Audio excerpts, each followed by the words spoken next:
Ladies and gentlemen, welcome to episode 24 of Power Up, your favorite superhero podcast. My name is Dean Marchese, otherwise known as the Beast NJ, and with me, as always, is my faithful sidekick and co-host, Gregory Virga. Hi, ladies and gentlemen.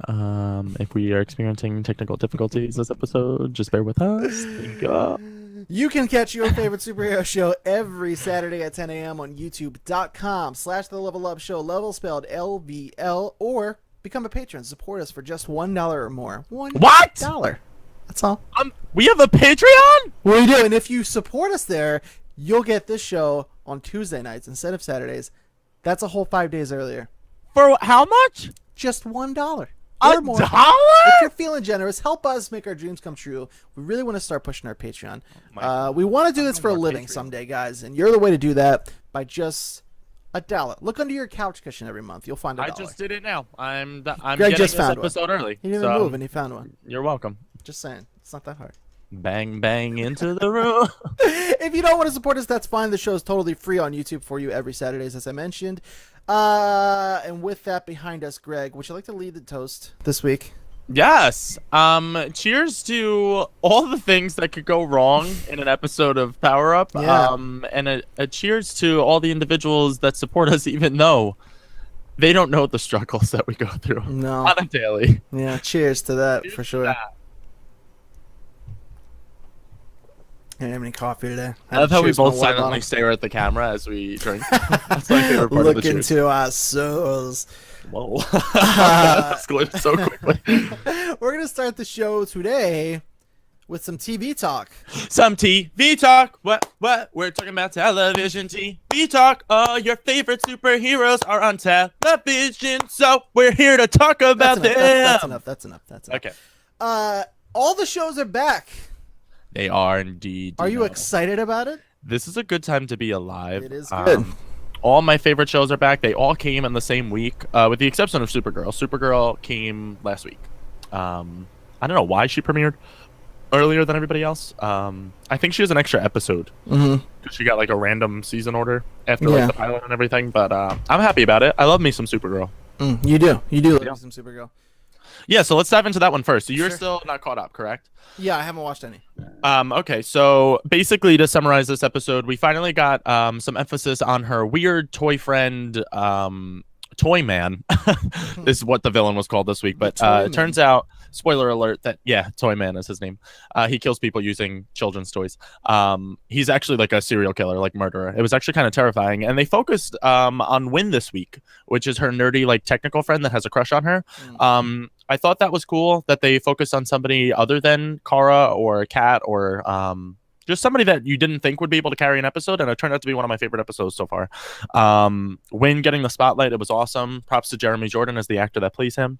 My only gripes with the show still, as we're moving forward, is Lucy Lane.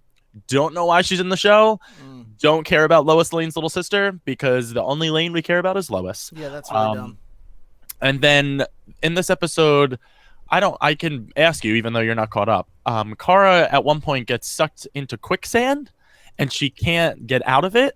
Okay. It's like a weird special effects scene that they do when she's trying to take down Toy Man. It's very odd. I just feel like she'd be able to fly out of quicksand. Yeah, she really should. Quicksand, as far as I understand, is not the L's greatest weakness. Yeah, that's what makes me a little sick. She ends up putting her frost breath on it and then breaks free of it in like a cool way. But still, quicksand was like my one gripe with the episode. Quicksand and Lucy Lane. Otherwise, Supergirl's doing well. Martian Manhunter and Supergirl get to fly together in this episode. This is the first time we see them fly. And his CG on Martian Manhunter is incredible. I'm so happy that he's in this show. From what I've seen, it looks really good. Yeah, and he's teaching her how to fly and improve her skills, which is cool. I'm hoping eventually he wants to start fighting crime with her, but he's very reluctant to open himself up to the world. Right. So hopefully we get to see that as the episodes go on. But yeah, Supergirl is still doing well. Still a great show, and you need to catch up on it because it's that good. And when it crosses over with the rest of these shows that we're watching, that's when you're gonna regret it. Well, that seems kind of harsh. I don't know. I'm not that sold on it still, honestly. I just don't have enough time and enough of a want to check it out. Yeah. Honestly. I might one day when I'm really bored or I'm all caught up on everything else in my life. Who knows? We'll see. I can't make any promises to these types of things, Greg. But more importantly, The Flash is back. Yes. So And yeah, it's we'll go in order fucking right great. now. Flash still on top. Best So good. superhero show this week. That Patty though.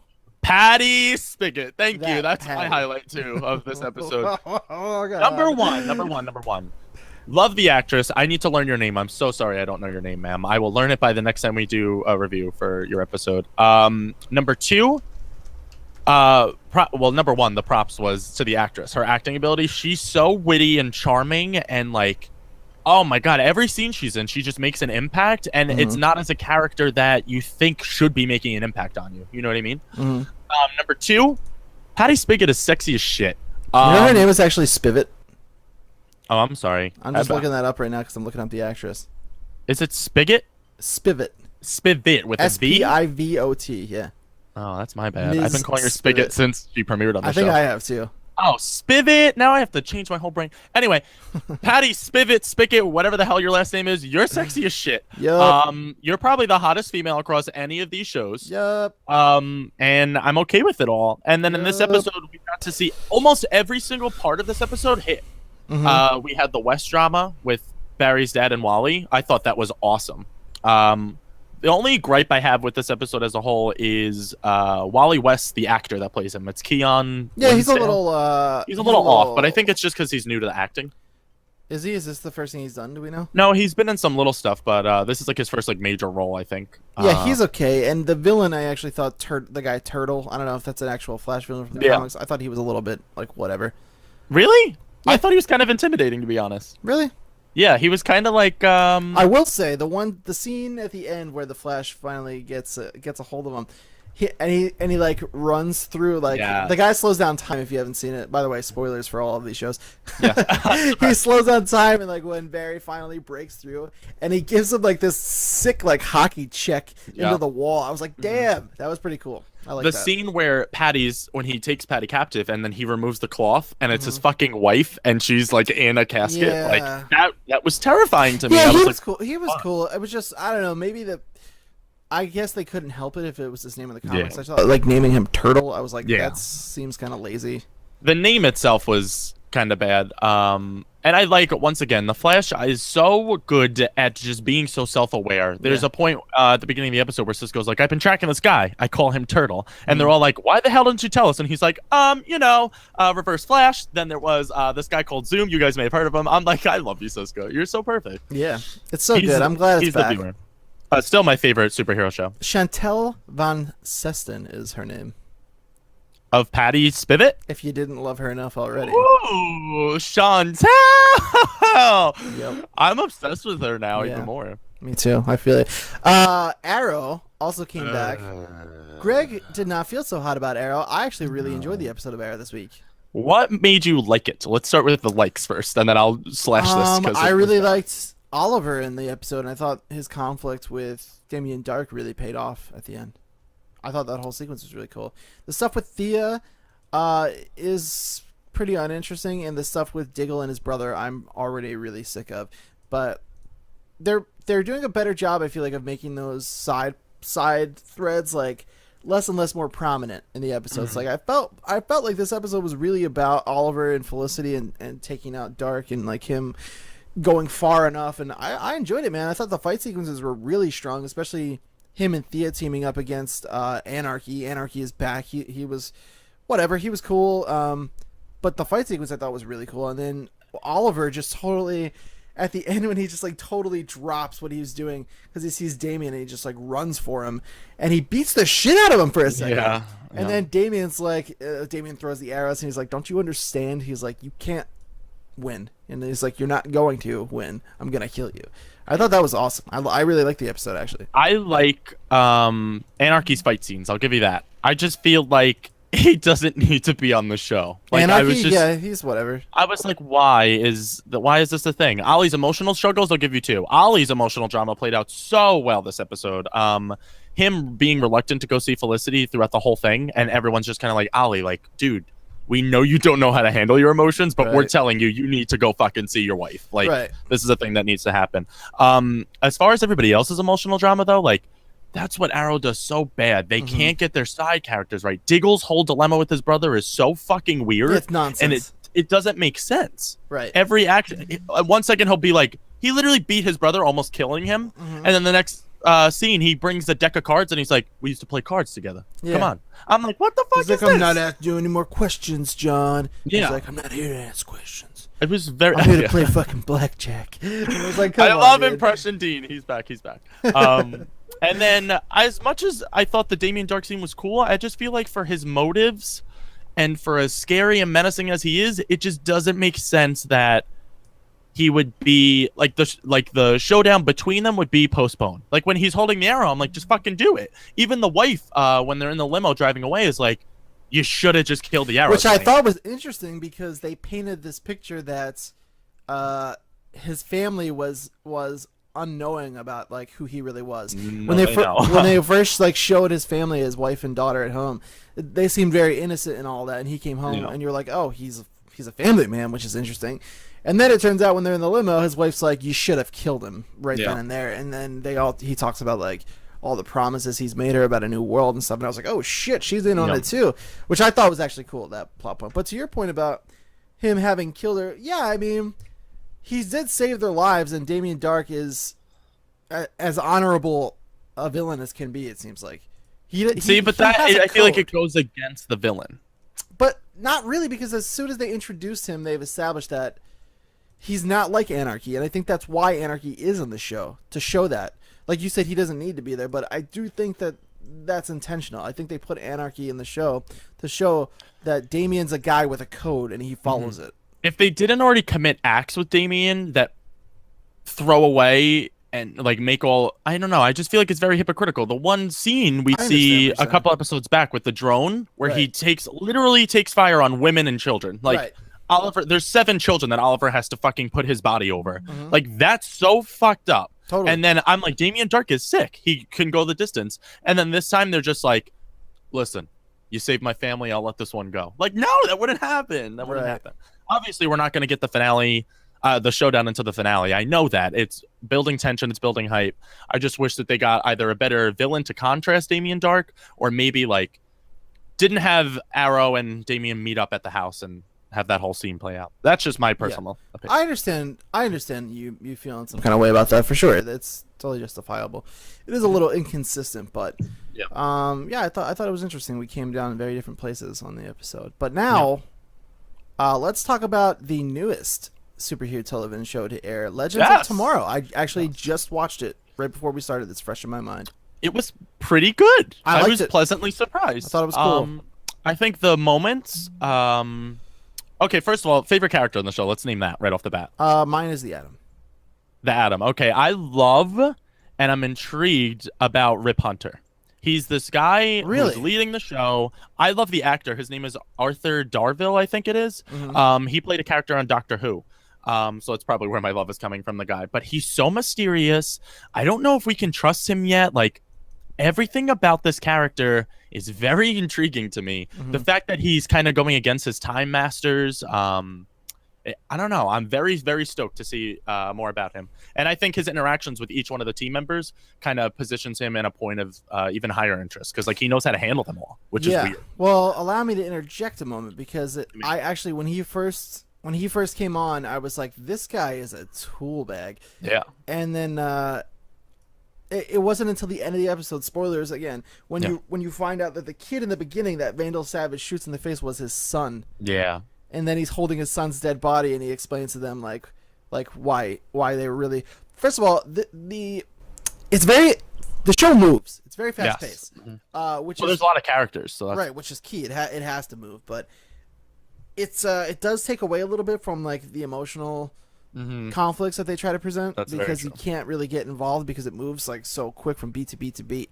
But yeah, I thought that scene where he was holding his son's like dead body, and then he's like, and then he reveals to the team like, you're not legends. You're just people who nobody will care about if you die. They essentially find out that they're kind of a suicide squad. Yeah. And then they're all like, especially with Captain Colden, we can change that. And then like they got all inspired and stuff. I'll tell you what, I liked it much more than I thought I was going to. Yeah, I agree with you 100%. I think, like you said, the emotional moments don't hit as much just because it's so like scene change, scene change, scene Mm-hmm. change. But the fun aspect of the show is so fun. Really Like cool. the quip between all the characters in general. There's a scene where Katie Lotz, aka the White Canary, probably my favorite of all the. I love her. I loved just her in this.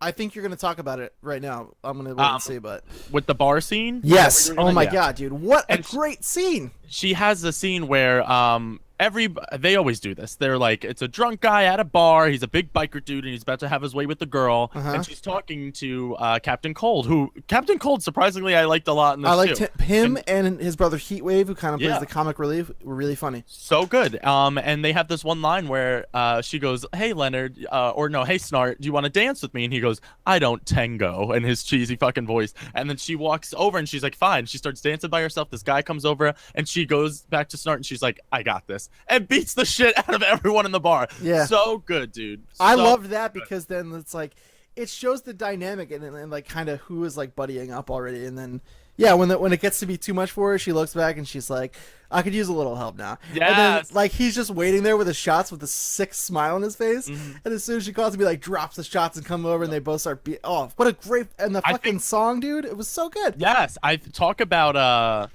you know me, I'm a shipper. I like to ship my couples. I think White Canary and Captain Cold might be hooking up. He was my biggest pleasant surprise from the episode, and even White Canary, like it was so great. Like Yes. the tone of this show was not what I expected, and then finally to wrap up my thoughts on it, and then whatever you'd like to add, the action scenes. We get a little preview of what the action's going to be like. There's not too much fighting in this particular episode, but at the end, when Kronos, the bounty hunter, comes, and you see like Hawkman and Hawkgirl fly in, and then like the team's kind of struggling, and then Adam comes flying out of the ship all suited up, and Firestorm comes coming out. You're seeing like the heat gun and the ice gun blasting off, and you're like, this is a pretty, like, it seems like C stringers, but like it's a pretty formidable team. Yeah, 100%. And And that's the the best action part is that seems when like it they're could be all really together. Yeah, when they're all together, like that's when the action really picks up. The action alone with them most of the time is kind of like, wait, what? I really like the montage scene at the beginning where he's recruiting them all. And you see Adam and Damian Dark's thing. We got flashes of the Flash and Arrow throughout this whole thing too. You got to see Laurel talking to her sister. I like that whole montage from the beginning of how he gets them all to join the team in the first place. I loved Brandon Routh. Brandon Routh, I thought was particularly strong. Like I said, Adam was my favorite character so far, just because the private conversation between him and I forget who he was talking to. Was he talking to what's his name? The Time Lord, the guy who was what's his name? Rip Hunter. Rip. Was he talking to Rip when he was like asking? I like that you call him a Time Lord. Well, he was Doctor Who. he was a time something, and now he's not anymore, right? Yeah. He Time was, Master. and he gave it up to take the ship. That just made me so happy. I'm such a nerd. So yeah, when he saw, I think it's him who's talking to Brandon Routh's character, Ray Palmer, and he's like, "I died once and nobody cared." Yeah. And he was like, "And this is my chance." And even later in the episode, when he's talking to I can't remember his name, but the older gentleman who plays the other half of Firestorm. Oh, Martin Stein. Martin Stein. Yeah, when Ray Palmer's talking to Martin Stein, he's like, "You remember I wrote that paper? You were my teacher, blah, blah, blah." And Martin Stein's like, "I don't remember you."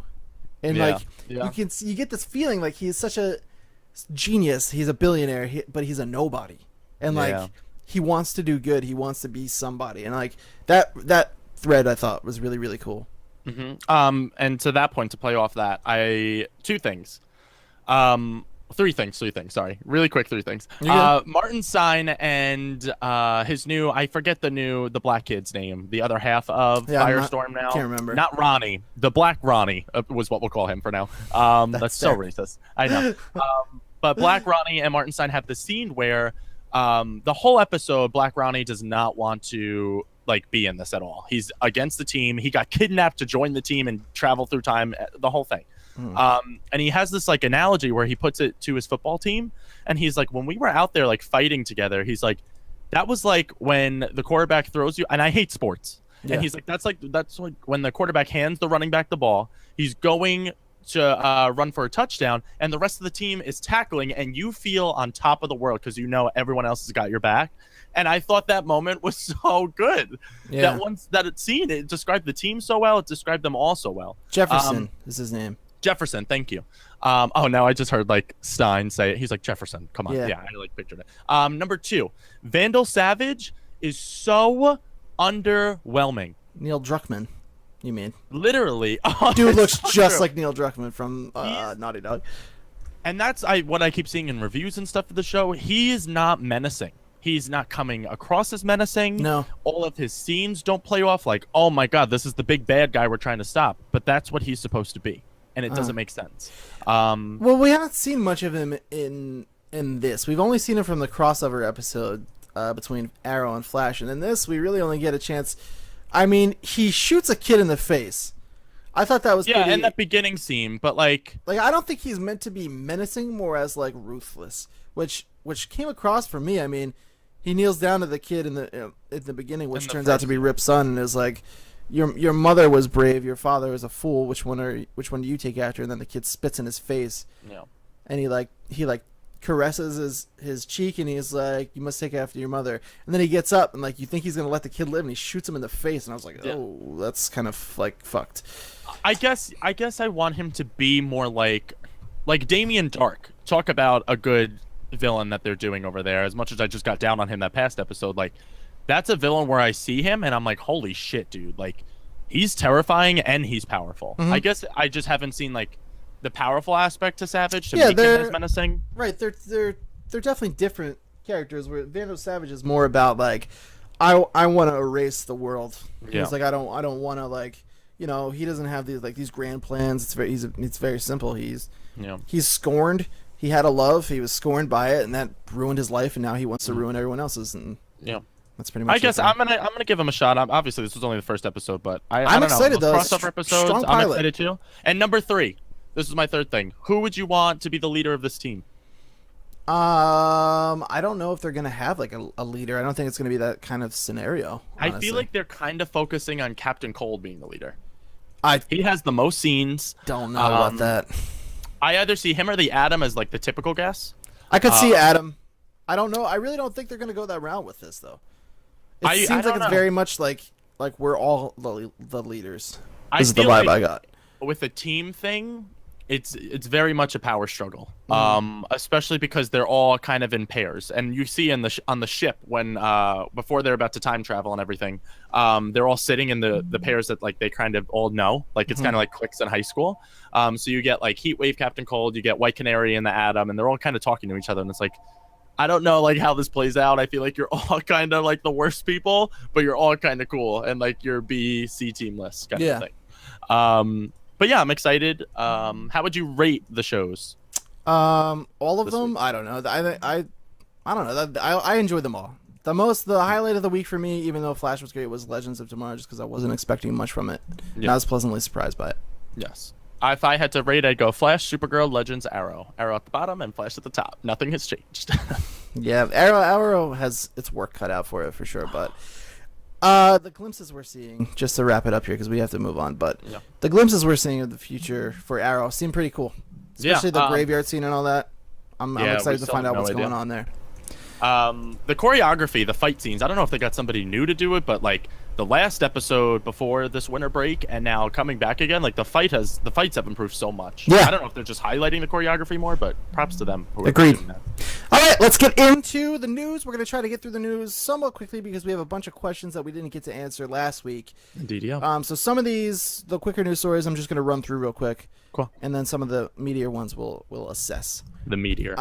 Number 1. Well, I missed my favorite part. It's telling you how many we have. We have 11 news items today. Yay! Number 1. The Spider-Man release date has been moved up. Only by a little bit, but it's still something. Yeah. The film moves from a July 28th, 2017 release to July 7th, 2017, which the next Pirates of the Caribbean film held that date previously, but was moved to May, and so they gave Spider-Man that day instead. If Spider-Man and Pirates of the Caribbean premiere together, who do you think would win? Spider-Man. Me and you both. No doubt in my mind. I still enjoy the Pirates movies, and they're not. No, I love them. I don't think they're not as great as the first. The first one I think is a great movie. Yeah. But they're fun. Yeah. They're like the rom-coms that you kind of have to see. Right. However, depending on how Spider-Man does in Civil War and under Marvel's care, I think Spider-Man's gonna be pretty big again. Yeah, finally. Moving on to number 2. Speaking of Spider-Man, Marvel's animated series Ultimate Spider-Man has been announced to return for a 4th season. I thought that was interesting. I didn't realize that has been on for 4 seasons already. Yeah, all 3 of the first seasons are on Netflix currently. I've watched some episodes here and there. The tone is not really what I'm into. It's very campy. Yeah, I don't really particularly like that voice actor either. It's Drake from Drake and Josh on Nickelodeon. Remember that show? What? Yeah, he does the voice for Spider-Man in that cartoon. Drake Bell, ladies and gentlemen. Yeah, that's his name. Not crazy about his work on that show, and it's not for me. It does seem like it's geared towards the younger audience, whereas some of these animated series are for everybody. I don't really get that vibe from that show. Yeah, no, not at all. I watched one episode and I was like, nope, I'm out. Yeah, granted, it's on Disney XD. Still maintained to this day, The Spectacular Spider-Man is the best Spider-Man animated series ever. That I will agree with. Which I bought on Blu-ray and have yet to open it. I'm very excited about it. I haven't finished that series, but dude, next time you visit, we got the Blu-ray set. We'll burn through that. So the 4th season is coming back on February 21st, 2016, 9 a.m. Eastern Standard Time, along with Marvel's Avengers, retitled once again for the new season to Marvel's Avengers Ultron Revolution. They do that. They rename it. It's the same show, but they rename it every season based on like the theme of that season. You know for what like I mean? the arc that season's gonna go right. over. Yeah, That's exactly. Cool. Yeah. I haven't checked that one out at all. Pretty good. I like it. Yeah. Pretty good. Yeah. Props to animated series though, and it's weird because Disney XD has such mature shows, but I feel like the Ultimate Spider-Man one, it just falls so much shorter. Like Star Wars Rebels is one of my favorite shows currently on television. Also Disney XD show, but I don't know, something about Ultimate Spider-Man doesn't click with me. Yeah, I'm with you. But the Avengers series premieres for its 3rd season March 13th, 2016 at 8:30 a.m. Eastern Standard Time. That's exciting. Yeah, I'm happy that that show continues on. Good for them. I'm glad Marvel's seeing some success in the animated realm. I would love for them to focus some of that towards animated films, like DC. Yes. Because their ones they've given a shot to weren't great, but we'll see. I watched recently, talking about animated features, not Marvel, but DC. I hate Lego stuff, but I gave it a shot. I saw it on Netflix, and it's a Lego DC superheroes. It was like a 20-minute short about Batman having to save the Justice League. So There's a couple funny, of those. So good. 20 minutes random if you need something to kill time. It was such a random escapade I went on, but I enjoyed it. Why? What do you hate about Lego stuff? Legos make me angry Really? for a reason I Did you can't play with explain. Legos as a kid? I did, kind of. Really? I feel like Legos were my fucking life as a kid. Okay, this is where I come down on Legos. I think it has a deeper problem with my OCD. I need everything to be neat, and always as a kid, my brothers would have Legos, and they'd be fucking everywhere. And I would be the one to pick them up rather than assemble them. And then when I would assemble them, my brothers would always come through to torture me and knock them all over, once again, putting the Legos everywhere. So you're scarred. So I think I'm very scarred from Legos. Yeah. You're not going to play that Legos Avengers? Huh? Can't play the Lego games. Huh? Can't watch Lego stuff usually. Lego Avengers? Unless it's a property I really love. Huh? AKA Doctor Who is the only way I'm playing Legos. They got your Doctor Who in that Lego Dimensions there, Greg. Yeah, but it's not the same. Dude, I think Lego Avengers is going to be really, really good. I bet you it will be. I checked The my Lego email games this morning. are good. I just can't. You what? I said I checked my email this morning. It just shipped. You're crazy. Very excited. It's coming tomorrow. Well, at the time you guys have seen this, I'll have already played a fair bit, so I will give it a little review next episode. Yay. Number 3. That one for a while. This is funny. I have, yeah. Number 3 is made me laugh. Benedict Wong from Love his name. The Martian. He was. If you're trying to think of who he was part of the team that reassembled the rover to communicate with Mark Whitney. Small role in that film, but he was the leader of that team. He was kind of a heavy Asian man. But he has been cast in Marvel's Doctor Strange as the Doc's faithful servant, also coincidentally known as Wong. I love that. That's such a cool little tidbit. I always wonder if that actually factors into like the people's casting choices. So, well, this guy's name's already Wong. Let's just. That's what the casting director was like. Who's this Benedict Wong? I feel like he would be perfect for Wong. No, I'm excited. Doctor Strange, all the stuff I keep hearing about it is all positive stuff. I liked Benedict in The Martian. Like I said, he was a small role, but I'm excited. Doctor Strange is a movie that my anticipation's growing. Oh, also 2 Benedicts in this film. I just realized Benedict Cumberbatch and Benedict Wong. That's probably why that's just a little. Wong. Yeah, they were like, this guy's got the same name too, and he's a Wong. Let's bring him in. Just a little tidbit though. That movie's shaping up, man. I'm excited for it. Rachel McAdams is in it. She's my girl. Rachel McAdams is in it. I love Rachel. That was your comment on that? Yep. I'm indifferent on Rachel McAdams personally. She's cool. What? I don't have like a strong. I've never seen anything that she's been in that I was like, oh my god, did you see this with Rachel McAdams? Like, she's great. She's a good actress. She's fine. Go watch she the exists. Movie. It's called. I don't remember what it's called. I watched it on HBO random one night. It was only in the movie theaters for like 2 days.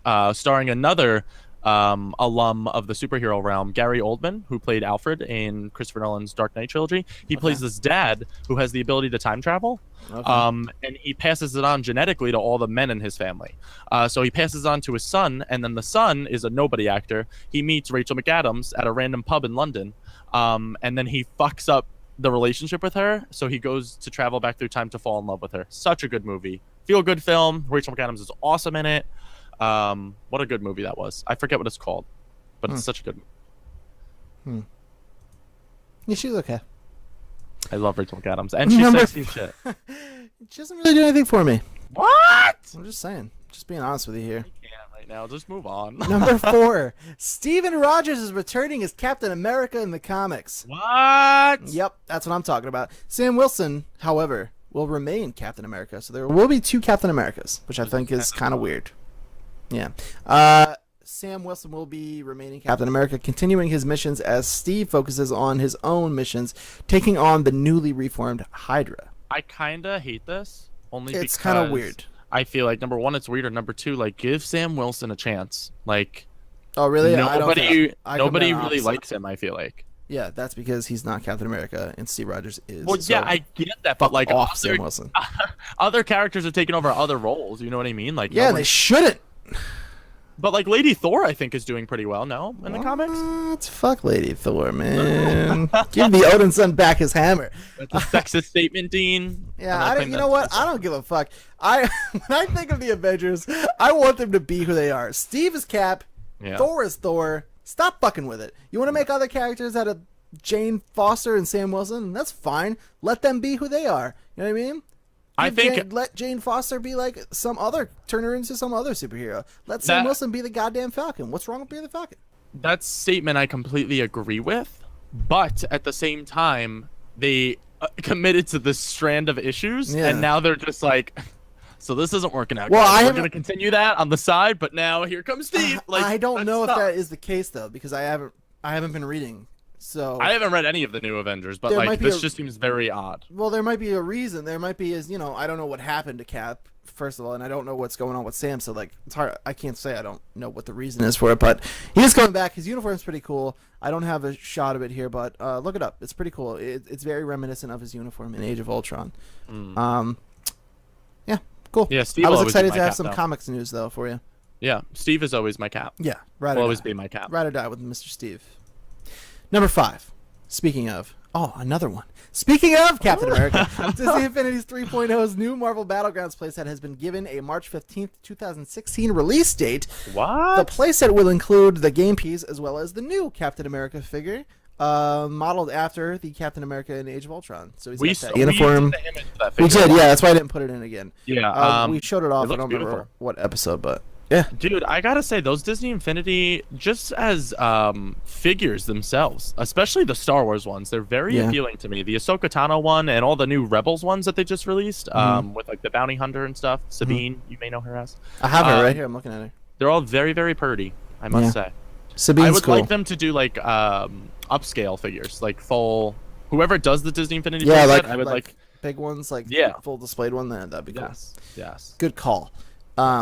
But this Captain America figure is very much modeled after Chris Evans' Captain America. It's really, really cool. That must be cool for him, dude. Like, his life is just fucking seeing cool. his likeness on things like that. It's like crazy. But if I was Chris Evans or Robert Downey Jr., like, I would be so happy with my life. Yeah. Like, your life is made forever. I'm probably not gonna play the playset. I might pick it up just to get the figure because the figure is really, really nice. Yeah. I'm pretty much done. I've 100%ed Disney Infinity 3.0 and all that good stuff, so I'm kind of done playing it. But when they come out with new figures and stuff, does that also bring like new trophies? No, which is the thing. That's the bummer, that's the right? thing. Because if it did, I would totally buy every set. There's Yeah. several sets out right now. There's the Chewbacca and Han. There's a couple other ones that. Oh yeah, the Force Awakens playset. Like I have no motivation to go back and play them because there's no new trophies. Like, yeah, there's new story, but the story really, like, you get through that. Like, it's a kid's game. It's a family game. So, like, you get through it, like, so quickly. But if there was trophies, I would go back for it. Oh, that just made me excited. I want to see the Rey statue, the Rey figure. Oh, it's nice. Look it up. It's really Probably cool. purdy. Yeah. Rey is purdy. Check it out. It's really cool. Daisy Ridley's purdy. And that's it for all the Marvel news today. Moving on to DC, which will lead us into our topic of the week. Turn up! Turn up! Number 6, the new Suicide Squad trailer has released. Shut We your did a mouth. full reaction. It's on our YouTube channel, youtube.com/The Level Up Show. If you're watching this, chances are you're already in the right place. Indeed, yeah. Check out our Suicide Squad trailer reaction. It's doing very well. Yeah, I People think seem we're up to to like give a 3,000 shit. views somehow, which is crazy. It's pretty cool. But alongside that trailer, a new poster has been revealed. Poster's very purdy too. Talk Yeah. about purdy things. And it's interesting, and I have it right here. We talked about this a little bit when we did the reaction We time. did. The Joker is like maybe a little bit separated from the rest of the group. Yeah, I take this. It seems we talked, like Greg said, we had a little bit of a conversation about our theories, but it does seem intentional that he's placed on the X and away from everyone. I take this as he is the target of the Suicide Squad, and that's his role in this movie. I think the government is trying to take out the Joker, and they assembled this squad to do so. I love this theory, number one, just because it sounds awesome. Number two, because we talked about this too. Will Smith and Margot Robbie have done other films together, so their on-screen chemistry is always on point. They're like good friends outside of all the films they do. Notably, he's like in his late 40s or mid 40s, and she's barely 30. She's like 20. She was 21 when Wolf of Wall Street came out, so she's only like 23 now, which is crazy. Yeah. She's so perfect. She's but 25. 25 now, yeah. She's a year younger than me, which is insane. That makes me hate myself. She's perfect in every way. It makes me hate myself every time I see her. But she and Deadshot, Harley Quinn and Deadshot kind of have this chemistry going. And then there's one shot in the trailer that releases where the Joker dives into like a vat of like acid, or I don't know what the hell the substance is, but he's kind of lifting her up. It looks like she was drowning in whatever this like sludge was.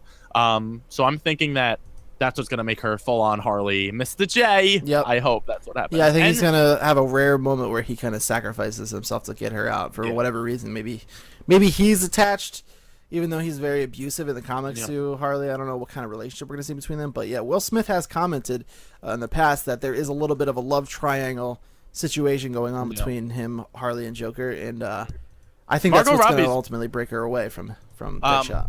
Notably in this trailer, Margot Robbie's probably my favorite part. I'm happy that they're pushing her as like kind of not the leader, but like kind of like the forefront of this movie. She's fucking hysterical. She's awesome to look at, and it's a strong. Go ahead. I'm sorry. And she's a strong female. Yeah, that's what I love. That character is so. It's just so appealing. It's a smart. It's a really smart move, like you said, for them. It's awesome that Harley Quinn originally wasn't established in any of the comic books. Was originally established on the animated show, like back in the day. That's so cool that character is now in everything. Like people recognize her all over. She's and then almost number two, synonymous with the Joker. Oh yeah, 100%. And number two, that's what I was gonna say. Good, you're with the Dean ways today. You're doing awesome. Jared Leto's Joker. We finally get to hear him talk and like interact in 2 scenes. Yeah. Wow, dude! Like I'm pleasantly surprised. Makes you forget about all those tattoos and everything. His performance is really going to be something special. He says, "Let me show you my toys," and slaps this guy in the chest. Oh, dude, it's so good. And then his laugh when he's laying, it looks like he's surrounded by like guns or they're knives. There's like hundreds of knives that just all surrounding. I don't know why or what, but. He's laying them in like a Jesus-like pose, and he's just like, ah, ha, ha, ha, ha. And it's like classic Joker laugh, but still terrifying. It's so good. It's so really good. It's gonna be. We talked about that as well. I'm still not crazy about the way they designed this look of the Joker, but I mean, he could evolve into what more like we're traditionally knowing him to look. They have tattoo removal, so they do. Harley Quinn was a doctor. Also, he's a guy that wears a bunch of makeup, so there's always that excuse to cover them up. But the performance, I think, is going to be really special. Yeah, and I was so down on Jared Leto for the longest time. You guys can watch all the past power-ups and all the past reaction times. I hated everything about it. Did you? I only hated the look. I always was a big fan of him as the choice to act as him. Just didn't like the design. I was skeptical on the choice because I haven't seen him in a lot of stuff. Watch Tale Spiders Club. Yeah, no, I haven't seen. Oh it shit, dude. We talked about this originally when the announcement first happened. Make for the that. casting. Oh, seriously. I know. Like we always say, like, oh, you got to see this. You got to see this. Look at me. Yeah. Make that a priority. Everyone tells me that. Love that movie, Greg. Yes. I have to watch that. Great That's movie. With Matthew McConaughey and my girl too. I forget the girl. It's really like, it's an excellent movie. Yeah, I have to watch it. Yeah. Anything else you want to add before? No, I think that was all. Cool. Oh, and pause. Yeah. The CG on Killer Croc, a lot better. Really good. A lot better. A lot of the effects look really good. I love the music, all that stuff. But you can hear all that in our trailer reaction. Exactly. Number 7. Here is our first look at Vixen on Arrow, played by Megalyn Ichkanawuk. I don't know how to pronounce that. Yeah, it's nobody knows how to pronounce her name. But here she is. She's a very pretty female. She looks great. Number 1. Number 2, if you guys don't know this, I keep riding Dean to do this too. You need to go on the CW.com. She has an animated show where Grant Gustin and Stephen Amell both voice the Flash and Arrow respectively on the show, and this is the voice actress that played the girl. Oh, I'm throwing stuff. That played the girl on the show. So I think it's really cool that they gave her not only the role in the live action part, but she embodies the character in more ways than one. They said originally when they casted her just to do the voice work that they always kind of had plans maybe to tie it into live action. Mm-hmm. So that's why they casted a girl that looks like the character too, and it looks awesome, dude. The animated show is like 5-minute long episodes. I think it's like 5, maybe 6 episodes total. Go do yourselves a favor, check it out before she premieres on the show. She does look good. I really like her suit. I really like the like, I don't know what it is. It's like the editing in this photo is like pretty spectacular. Yeah, the photo itself. It looks so vibrant and really, like, just looks awesome. I like that she's gonna bring sort of a different vibe. A lot on Arrow we see that they play with like mystical and magical elements, but they never really fully see them through. And I'm happy that a hero, she's all mystical. Didn't they say what episode she's coming in? They had listed it. I forget. I'm not recalling currently, but they have it all listed if you look it up online. Just curious. Yeah, and we'll probably see it in like a preview somewhere too. Cool. I'm looking forward to it. She looks awesome. I'm stoked. Very, very cool. Number 8. This is exciting. Lauren Cohen. Maggie from The Walking Dead, as you mentioned. Yes! Joins Batman v Superman cast. Now, I think the phrasing on this was interesting. It said she joins the Batman v Superman cast as Martha Wayne. IMDb listed her as this, though the studio hasn't confirmed. She would be playing alongside her Walking Dead co-star, Jeffrey Dean Morgan, who played the comedian in, what's it called? The Watchmen. Yes. Who's said to be playing Thomas Wayne. Now, they say who's said to be playing Thomas Wayne. They're saying this as if it's all conjecture, but I didn't put this in the rumor roundup because I've seen Jeffrey Dean Morgan already playing Thomas Wayne. Yeah, you see this in the shot with the pearls. Yeah, so like, why are they... I don't understand what they're trying to do. Like, we saw him. It happened. It's just weird that this would come out so late because he's in the one of the first trailers. I believe that was the first trailer, right? He was in the first trailer, yeah. Yeah, so I think it's weird that they didn't show at least like the pearls ripping off of Lauren Cohen's neck. So maybe they shot that scene without. They may have. I'm thinking maybe some reshoots happened. Yeah. Yeah, me too. And then I think they went back and maybe they were like, "Listen, we can't just show a faceless woman falling. Like, we need a star." Yeah, and this is we're January 25th. It's 2 months away now. Yeah, so, like, but Lauren Cohen, she's rising up. She's broken out from the Walking Dead stuff. She's been in a couple other movies since she's joined the show, and she's now coming out recently with the horror film. I think it releases tomorrow, actually, or it released this Friday. It's called The Boy. I don't know if anybody's seen trailers for it, but it's about this mystical puppet that like comes to life and tries to kill her. So props to her. She's starring in a movie by herself. So you go, Lauren Cohen. I love that actress, and she's British in real life. I love British people. You know, she moved there, though. Moved where? To the United Kingdom. Like, currently? She moved... No, after she was born, she moved to the United Kingdom. She's not actually British. Oh! She just picked up the accent. She grew up Why would you tell me that? Because where she is from is even more special. Where you want to know where? Cherry Hill, New Jersey. 20 minutes away from me. That's kind of incredible. That's pretty cool. She was born in Philadelphia. You saved yourself, but she was born in Philadelphia, and then she lived in Cherry Hill Township. I wish I was born in Cherry Hill. I know this because when Jen and I were watching The Walking Dead, I was like, her southern accent is not Because Jen Oh, was her like, southern accent's god awful. she was like, "Do you think she's really from the South?" And I was like, "No way." I was like, "She's from somewhere else. You can tell because the way she pronounces things is off." And She's then like, I looked all "Hey, that up. y'all." Yeah. I'm like, "Really, Lauren?" She's like, "Lamb, we have to go to the bar." Yeah. Like that's not authentic. But... Major props to Andy Lincoln on The Walking Dead. Side note, just for nailing that accent. He embodies that character so well. But that's cool. I'm excited. I'm excited to see. Good for Lauren Cohen. I'm excited like to strong see females. people we care about playing the parents. Like Jeffrey Dean Morgan's a really cool actor. I always liked him. And then Lauren Cohen, I like a lot too now, having watched The Walking Dead. So I'm so happy you're caught up on that show. I'm glad he's got like an identifiable set of parents in this iteration. If they are gonna like show, I'm assuming it's gonna be quick, but I'm glad there's like actual like reputable actors playing his parents and not just like, hey, we're gonna kill him off, so who cares? You know what I mean? What's it shows that interesting like is they thought I feel about like yeah, what's interesting is that exact part. The fact that they are notable actors could be a hint at the Batman solo film, maybe featuring them more, like backstory or flashbacks to like talking to young Bruce Wayne and stuff. Great point. Yeah, I didn't even think about that. Yeah. Number 9. Good points. That's why you have to answer some. That's why you're the old sidekick. Number 9. Number 9. Number 9. The Waters or say that. Legends. We just had like momentarily. I don't know what happened. Had strokes there for a minute. It's okay. Legends of Tomorrow has driven CW's ratings to an all-time high for a Thursday night. Turn up. In more than 3 years. That's crazy. With 2.56 million viewers. That's pretty crazy. That's insane. The network also beat out both ABC and NBC for that hour Thursday night, which is even more insane if you ask me, because NBC Thursday nights was theirs forever. Yeah. Thursday, it was always that NBC TV Thursday nights. They had like that advertising area. They had The Office.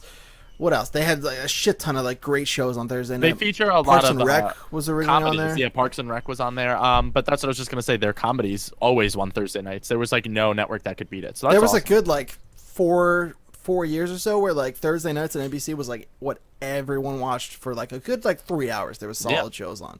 So to beat that's pretty insane. I'm wondering how it goes now though from here. Yeah, 2 quick quips. That's what I was just gonna say. It's Legends of Tomorrow. It's not the Justice League. Right. It's not the Avengers. So There's I'm a lot very of buzz curious to see around it. those ratings. Yeah, and the trailers and everything looked awesome. Also, I'm very curious to see how it continues to perform. And then number 2, this is fucking crazy that all of this spawned from an okay show on the CW Arrow. Yep. Which so is still true. only just an okay show. It really is an okay. I'm glad you said that because it really is like I like it more than probably most just because it's DC Comics and like I'm an idiot and I like these anything. That's how I am. Yeah. But I recognize to the general audience it's an okay show. Yeah, like the people, my friends that just watch these superhero shows just because they're like, oh, cool, superheroes, like whatever. Like everybody without a doubt will come up to me and be like, yo, The Flash, killing it. Supergirl now, like, is doing decent. And then they're like, Arrow is just, it's crazy that it all started with Arrow. Like you would think it would have started with The Flash or something with like all the success. And all of these superhero shows made CW a now primetime network. Yep. That's fucking crazy. I think I really feel for Stephen Amell because I feel like he's the strongest part of Arrow, and it's like I don't want to see that show go away because I believe in him as that character. Yeah. So hopefully they pick it up, but I am really curious to see how much of these views were generated because the night that it premiered was the same week that the half-hour special was on, the Justice League half-hour special was on, the new Suicide Squad trailer launched on that channel, the Flash came back, Arrow came back, the Wonder Woman footage. There was a lot of buzz going on around that channel that week. Not that night, but that week. Yeah. And the Legends of Tomorrow trailer played throughout all that other footage like no other. Yeah. It was like Legends. Yeah. Blah, blah, blah. I was like, so I guess the proof will be in the pudding, as they say. Yeah, Walking Dead does this constantly, where they're like, Fear the Walking Dead, best ratings ever on AMC, and then it falls off to like just 1 million people. I'm like, really? Right. Yeah. I'm curious to see what kind of legs this thing's gonna have, though. Premieres always do big. Yeah, we'll find out. Or what kind of wings. Well, number 10. The official Wonder Woman logo has been revealed. What? You ready for it? Yes. Now be prepared because we're about to just get into a shit ton of DC movie talk. So let's see here. Wonder Woman's logo is there. Dude, I'm obsessed with it. It's pretty much what I expected. It's just, this is the same. I'm happy that they just went with the symbol that is on her what would you call her thing? Not an outfit. Her breastplate. No, what do you call what a superhero wears? I call it a suit. I guess Personally. suit. No, but what's the word? Uniform? I don't know what you're looking for here. Oh, costume. That's what I'm talking ew, about. don't call it costume. That's so degrading. No, it's not. Let me ask you this. You don't think it's degrading, right? Would you No. say, oh yeah, remember that scene where Batman's costume gets all torn up? Or would you be like, when Batman's suit gets all torn up? It's the I feel like suit, no. See, the this bat is where costume. pause. This is where I come down on suits and costumes. Costumes to me are the campy stuff. No. The stuff that's like Iron Man has a suit. Like that's like a mechanical Iron Man has armor. Structure. It's a suit of armor. Yeah, I guess. I don't know. Like, I like costumes, like though. when you refer to Spider-Man, you're like the Spider-Man costume, or like Spider-Man suit. Yeah. Really? No, the Spider-Man costume. I think you're in the minority there.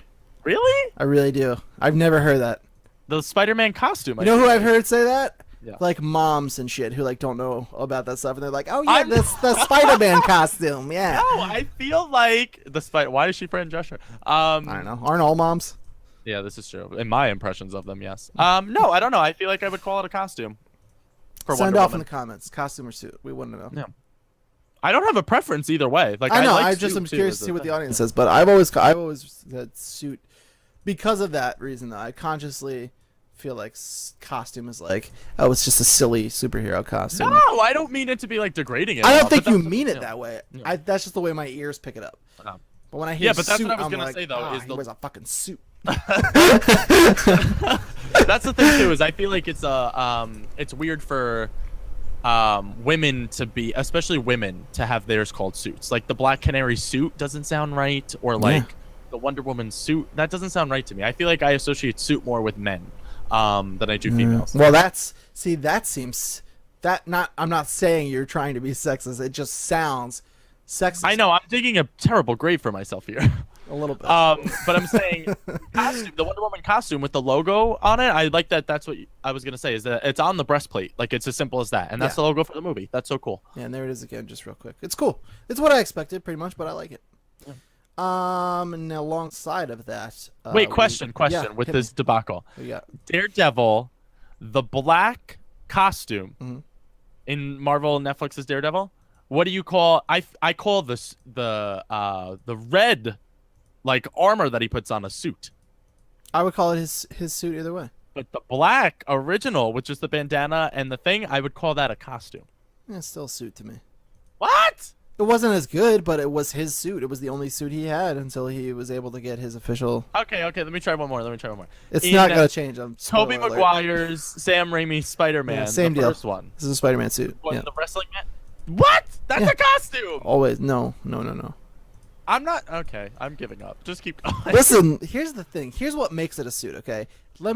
Now, I think you're going to appreciate this. Okay. What differentiates it from being a costume and a suit is what's being done when you put it on. Right?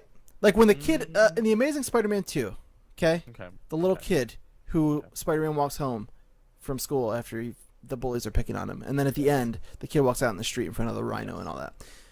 He has a Spider-Man costume on. He's pretending to be Spider-Man. It's a costume, right?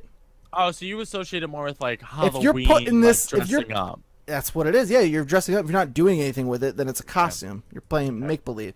If you're putting that suit on and you go out and taking out bad guys and fighting crime, that's a suit. Okay.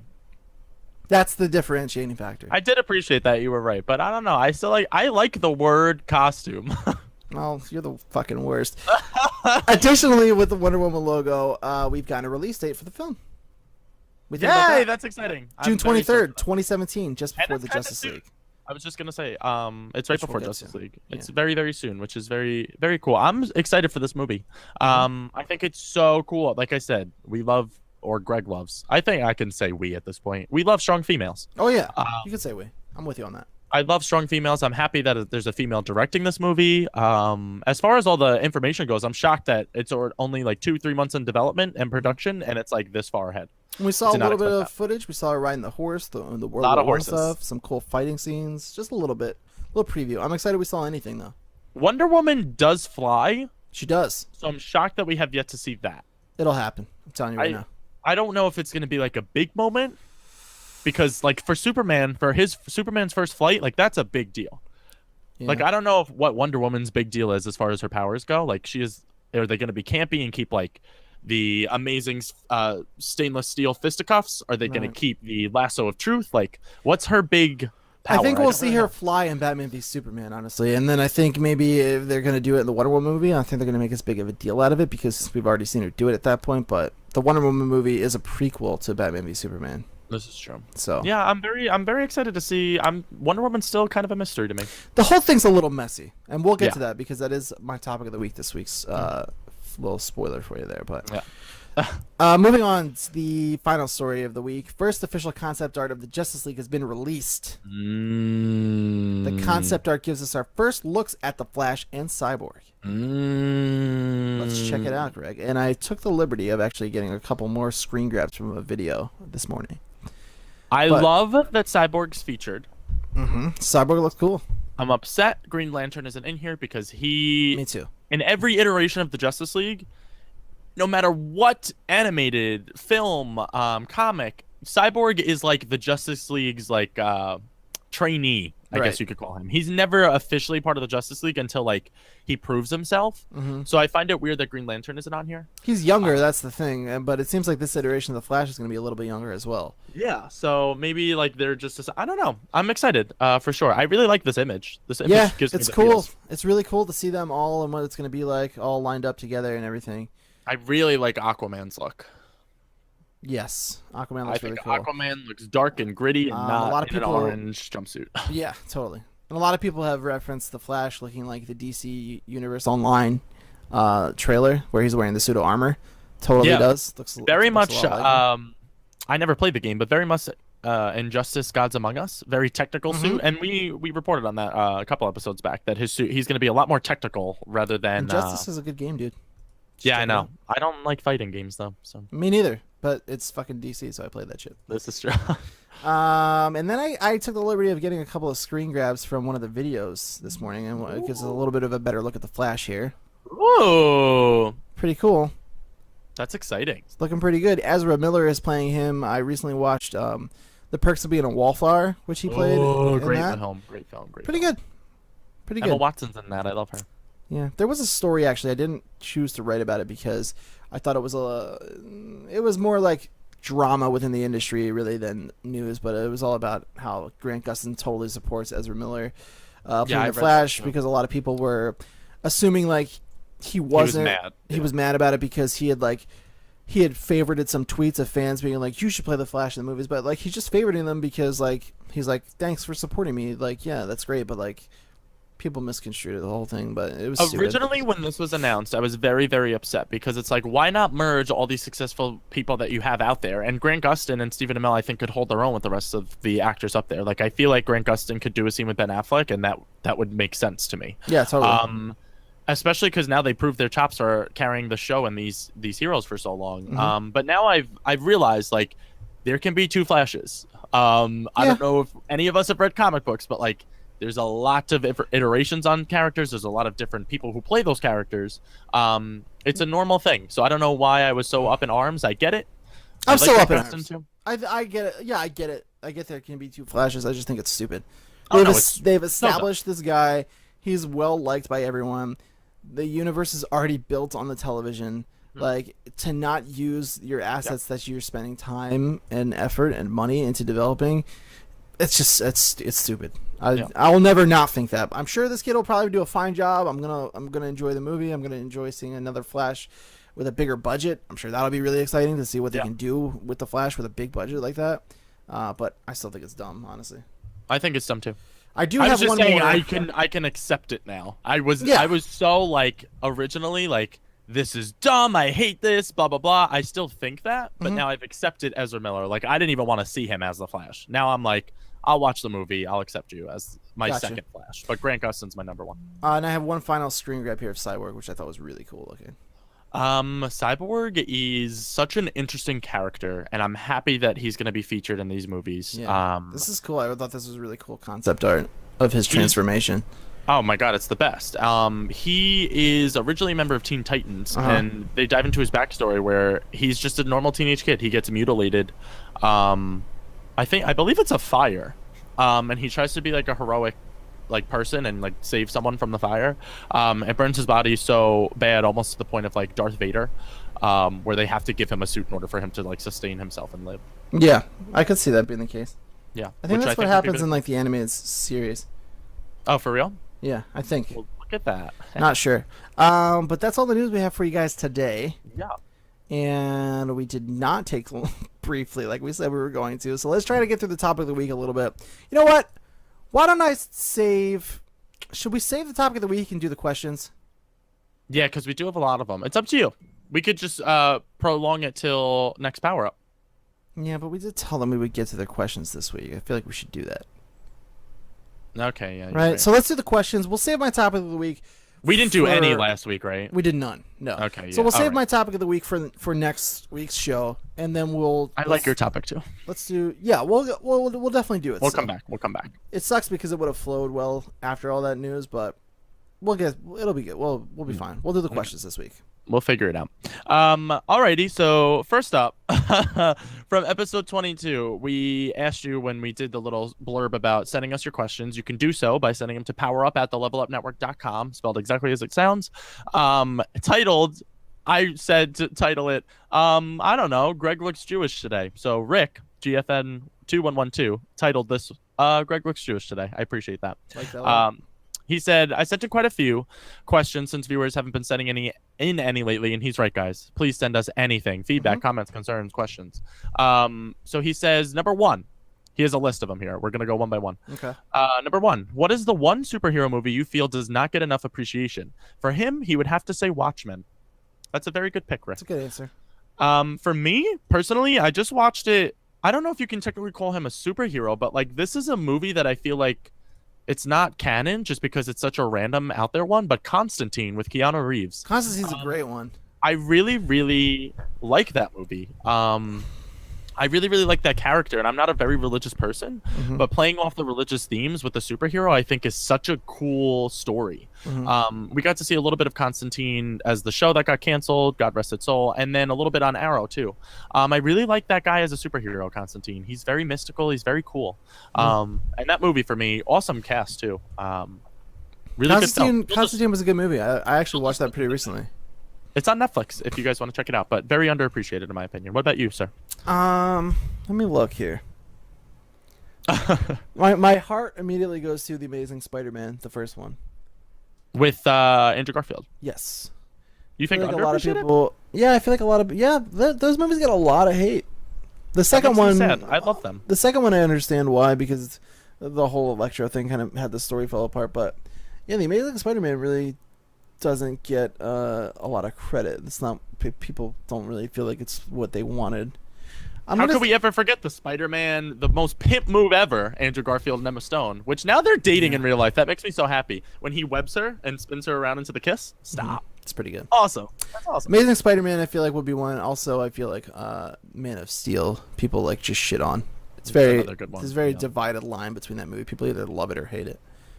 I love it. I feel like The Dark Knight gets a lot of credit too, but Batman Begins is right up there. Oh yeah, Batman Begins is fucking awesome. I like it more so than The Dark Knight Rises personally. Batman Begins is my number 2 out of Christopher Nolan's trilogy. I don't think that gets enough credit. Agree. I'm with you 100%. Question number 2 from Rick. What is the most disappointed you have been with the superhero film? He says the correct answer is Spider-Man 3. Yeah, that would probably be it, honestly. I was really, really let down. I was fucking so excited that they were doing Venom. And Spider-Man, everybody knows, is like my guy. And like, the second they started doing that dance sequence in the street, I was like, no, this is not happening. And it fucking happened. And I was like, holy shit. And then I thought it was going to just be like a joke that didn't land. But then they doubled down on it and took him to the fucking jazz club. And then the whole scene with him with the cookies with his landlord's daughter. And I was like, oh my God, why is this happening? He was a 30-year-old man playing a teen with like angst problems. Like it just didn't work. Well, at that point, he was out of college. He was out of college. He was a college graduate. So he's probably in his mid-20s. No, but I mean Tobey Maguire, the actor himself. I know. I'm saying in the third movie, he was playing he was probably playing mid-20s because Peter was meant to be out of college in the third movie. Oh, okay. He was a college graduate, or no, he was in his senior year of college because he was Gwen's like lab partner. Yeah, that was like the Easter egg that they put Gwen Stacy in that movie. Right. I remember that. Yeah, that was that alone, just him with the black suit, and then Venom. Well, I don't know who in the fucking room was like, Topher Grace is obviously Eddie Brock. And I was like, what's happening here? It was just so bad. Venom didn't even speak. He like snarled. Sandman like as the highlight of that movie. Yeah, Sandman was on point, dude. I like even that fight scene at the end. Yeah, the fight scene at the end would have been so much cooler if Venom landed because it was a good fight scene. I agree with that. I always, Venom. Could have been so much more. He didn't speak. There was none of that like. And when he did speak, when he like the symbiote came up and he spoke, and it was like, he was like, my spidey senses are tingling. If you know what I'm talking about. I was like, holy shit, dude, are you kidding me? I try to forget that movie. Do you have any other nods for most disappointed? No, that's probably my big one. Green Lantern was a letdown, but that's what I kind of smelled that stink bomb from a mile away when I saw that. I'm happy though because now Ryan Reynolds gets to be Deadpool, so that's exciting. Green Lantern is mine. I love Green Lantern. Me too. He was my favorite. I really want them to do Jon Stewart. He was my favorite character on the Justice League animated series on Cartoon Network.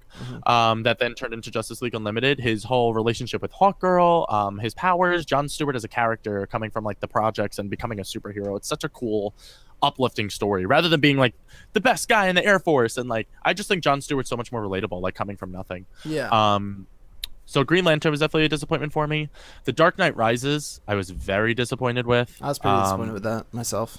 That's probably my biggest disappointment if I had to pick one, is The Dark Knight Rises. I hated the twist at the end. I hated the way they tried to coincide all the characters. It was almost like a Spider-Man 3 for me. It was like this trilogy of sorts. Like, especially Spider-Man 2 doesn't get a lot of credit either. Talk about movies that doesn't get a lot of credit. Spider-Man 2 was great. Awesome. I love Dr. Ock. I think Spider-Man 2 gets a decent amount of credit. Really? That's generally looked at as the best Spider-Man film overall between both of the trilogies. Oh, I didn't know that. Well, good on them. I really like Spider-Man 2, but Spider-Man 3 and The Dark Knight Rises both like bad ends to those two trilogies, in my opinion. I agree. Dark Knight Rises, my most disappointed. Question number 3.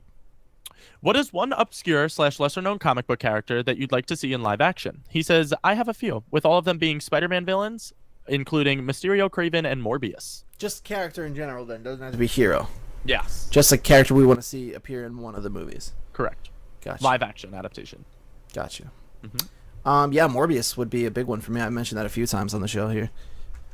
I really want. We've seen, what's it called? Live action Vandal Savage in the CW shows, but I would like to see him in a movies. I would like to see a different person play him because I don't think Casper Crump is doing it for me. And I would also love to see Brainiac. I love Brainiac as a villain. I feel he's not. Isn't what was the question? It wasn't lesser known. Brainiac's pretty damn well known. Oh, that's true. You're right. You're calling me out. Let me get a better one. I totally disregarded the whole point of the question. Lesser known. Another one of mine would have been Black Panther, but that's happening now, and he's apparently crushing it. So that's awesome for life in general. See, this is where it's hard because I feel like a lot of the lesser known characters are getting their adaptations. Like, who would have ever thought we would have had a fucking Doctor Strange movie? Like, that's crazy. Yeah, that is insane. They're out there. There's a ton. Let alone be a Doctor Strange film that like I'm excited about. You know what I mean? Yeah.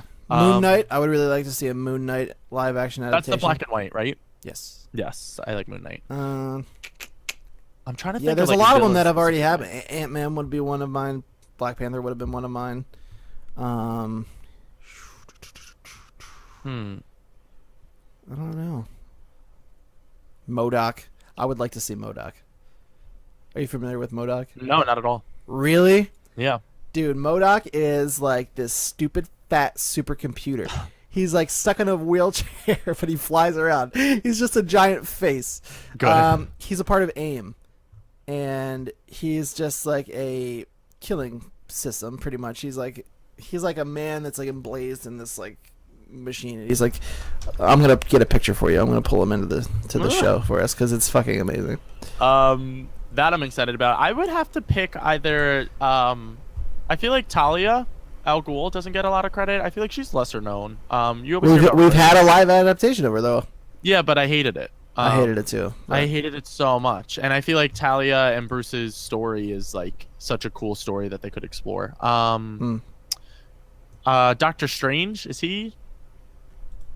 That's also happening. You're choosing things that are already happening. This is a tough question. Rick, you stumped me on this one.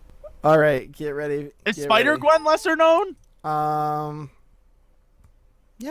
I'm gonna pick Spider-Gwen. Bang. That's done. What happened to you? You just really buckled under the pressure there. I got really nervous about that. Really buckled under the pressure there. Okay, get ready to see MODOK. You're gonna love stressful. That was so stressful. We're in Trophy Wars now. I know. I gotta get to the right scene. We're in black. Look at him. What the fuck is that? It's MODOK. MODOK.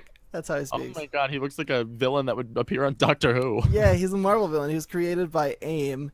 His name, I got his AOL Instant Messenger? His acronym MODOK stands for Mental Mobile Mechanized Organism Designed Only for Killing. He has 2 M's? No, they just use the 1 M to represent all 3. Oh, that makes sense. But I would love to fucking see MODOK. Just in like, even if it's like a stupid like...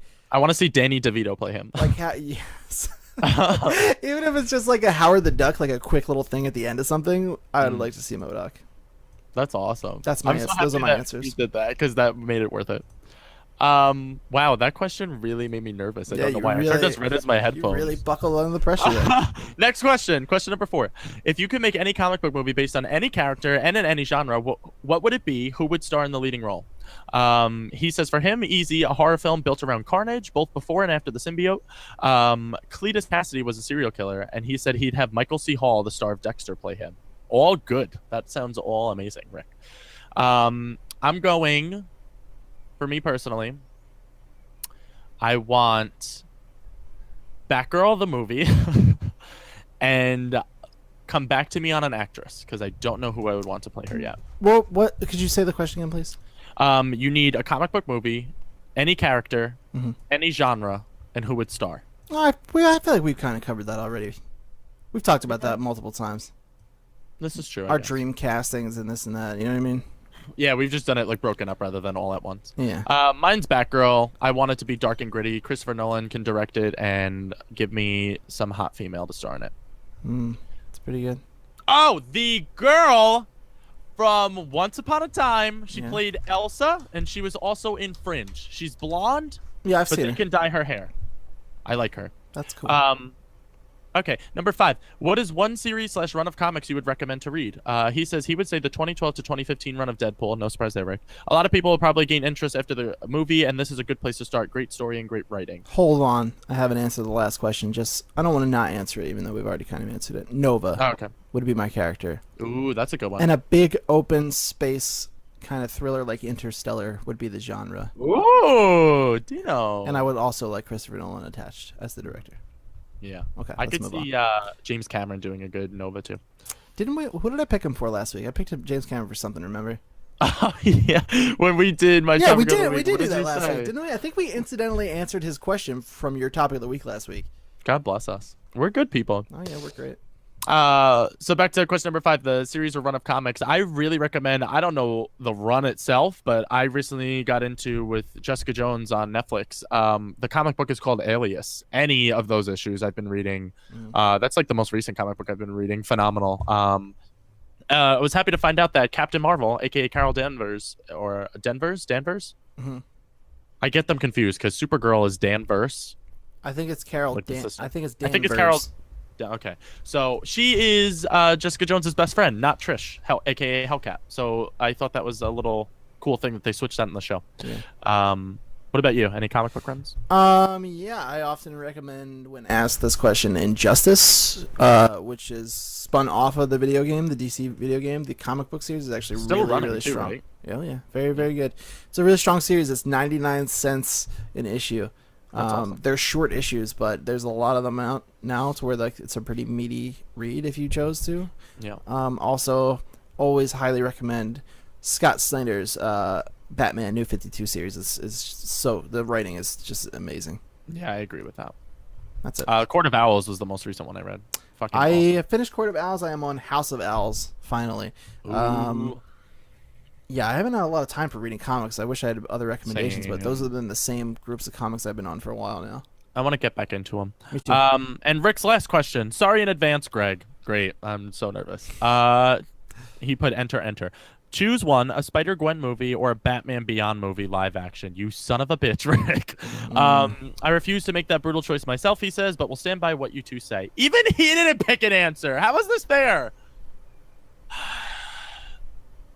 I'm gonna go. Okay. Hmm. I have my choice. I'm gonna go Batman Beyond. I think that's not a storyline that is appreciated to the point where, and I said this last week too when I was talking about Dream stuff that I would love to see live action. Batman Beyond is just something that would be so smart business wise. Get a new Batman out there, not Bruce Wayne. Yet still have Bruce Wayne in the movie. Ben Affleck's older too. He could totally play older Bruce Wayne. Yeah. Put him with the Terry McGinnis. Give me Robbie Amell, one of the CW people. Bring him over as young Terry McGinnis, Batman Beyond, and it's a futuristic Batman. How do you not love that? I like it. I'm gonna go Spider-Gwen. Oh, I like that we differentiated. Yeah, I'm gonna go Spider-Gwen because I feel like, just in general in the world, there's already so many Batmans, yeah. different forms of Batman media, and there's a lot of light shine on all these different Batmans. Earth One Batman we see all the time. We see Batman Beyond in the animated series we see all these different Batman live action adaptations. There's Batman's definitely got far more exposure, and I feel like as far as Spider-Man goes, general audience is really only aware that there is one Spider-Man. Which is just so the whole untrue. Spider-Verse. We have 2099, Spider-Man Noir, you have Spider-Gwen, you have Spider-Woman, Miles Morales, you have Ben Reilly, the clone of Peter Parker. There's so many more, and I feel like it'd be really cool to start expanding that universe. So I'm going to pick Spider-Gwen. Well, Rick, that's why you didn't make a decision, because we picked both. So there you go. Welcome. So thank you to Rick for all those questions. Do we also want to answer the other question? Let's save or it we for can save next it. week. We could save We're it. running a little long on time, and then if we save that for next week, then we have we'll have a good topic and then a question to answer. Bang, bang! Cool. Thank you, Rick. Of course, all of you guys can do what Rick just did. Send us your emails, your feedbacks, your comments, concerns, your questions. Label them 1 through 6 like Rick did. Subject title them Greg looks Jewish today, maybe, or anything else that you guys want to put. We will answer them here live on the show for you guys. And you can send those to powerup@thelevelupnetwork.com. Like we said, we don't get a lot. So even if you title it, "Hey guys, fuck you," we'll open it up and read that for you. Yeah, I really will open that up. Yeah. Don't do it because it's mean, but I'll open it. And that's it for us today. Big credit to superherohype.com for all of the news and their parent company comingsoon.net. If you guys want to read more about any of the stories we talked about here, you can go over to superherohype.com and check those out there. And that wraps it up. This has been episode 24 of Power Up. Subscribe to our YouTube channel to join us every Saturday morning at 10 a.m. on youtube.com/The Level Up Show, level spelled LVL, or support us on Patreon. Make our dreams come true for just $1 or more. And you can get the show 5 days earlier. I know we always mention that perk only, but there's a lot more perks in the works that we're going to have for you by becoming a patron. Perks in the works. You're going to want to get in early. So you can be like, I was one of the first guys supporting you before nobody gave a shit. Now's that time. Now's the nobody gives a shit time for you to get in and be like the cool hipster who supported us first. You could be like the guy that wears frameless glasses. Nope. Like for our show. With no lenses. That's crazy. Talk about cool. Yeah. Glasses with no lenses? Fuck Come you. on. I like that you rhymed like 40 times in like the past 2 seconds. And that's it. You guys can follow all of the audio versions. You guys can get all the audio versions of our show by going to SoundCloud and iTunes. Look us up, the Level Up Network. We are listed as, and you can follow me on Twitter at @thepiece_NJ. You can follow Greg on Twitter at Greg Virga. That's it. We're out. Take care. Power up. Power up.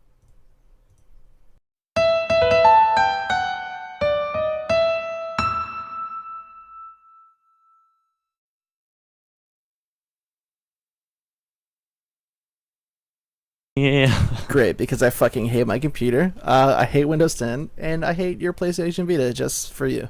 Thank you. You're very welcome. I hate my Vita too. Fuck this day. Fuck these computers. And We fuck flipped the this shit. laptops, and that's the end of this episode. God damn. Just a clusterfuck of problems today. Yeah.